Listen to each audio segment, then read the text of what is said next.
పరాభవ నామ సంవత్సరం వైశాఖ మాసం శుక్లపక్షం వసంత ఋతువు ఉత్తరాయణం అష్టమి శుక్రవారం ఏప్రిల్ 24వ తేదీ. అఖిలాండ కోటి బ్రహ్మాండ నాయకుడైన స్వర్ణగిరి శ్రీ వెంకటేశ్వర స్వామి వారికి ప్రాతకాలంలో అర్చక స్వాములు సుప్రభాత సేవను విశేషంగా నిర్వహించడం జరిగింది.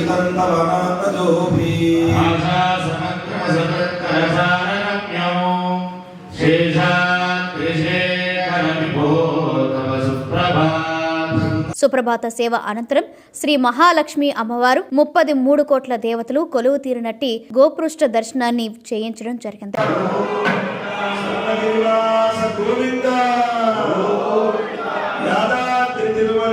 ఈ రోజు 5:45 శ్రీ వెంకటేశ్వర స్వామి వారికి నిత్యారాధన నిమిత్తం అర్చక స్వాములు వేద మంత్రోచ్చరణలతో సువర్ణ బిందె తీర్థమును బంగారు బావి నుండి తీసుకువచ్చారు.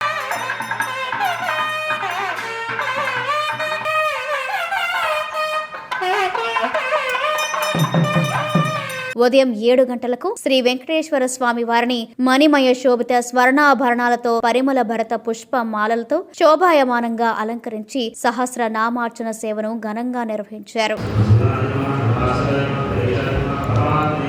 స్వర్ణగిరి శ్రీ వెంకటేశ్వర స్వామి దివ్య క్షేత్రంలో లోక కళ్యాణం కోసం అర్చక స్వాములు శ్రీ సుదర్శన నారసింహ హవనంను నిర్వహించారు.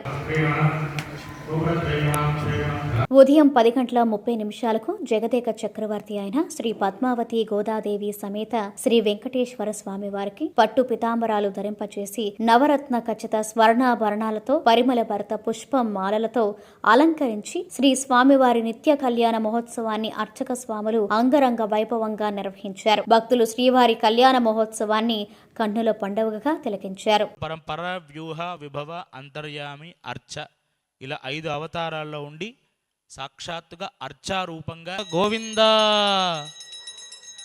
ఇప్పుడు వరుడిగా తండోత్తంభితే లోకాలోకాజైరగుణధారణ ముహూర్త శుభముహూర్తో అస్తు గోవింద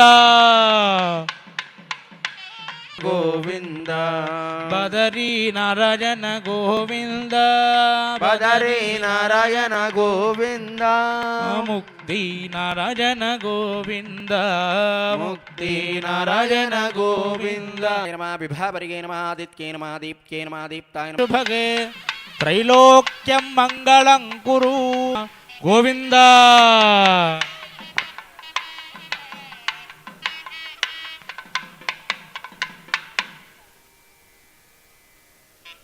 పురోగవైః సర్వైశ్చ పూర్వైరాచార్యైః సత్కృతాయాస్తు మంగళం లక్ష్మీరమణ గోవింద. ప్రతిరోజు స్వర్ణగిరి దివ్యక్షేత్రంలో అఖిలాండ కోటి బ్రహ్మాండ నాయకుడి అన్నప్రసాద వితరణలో భాగంగా ఈ రోజు సుమారు 3000 మందికి పైగా భక్తుల నిత్యాన్న ప్రసాదాన్ని స్వీకరించారు.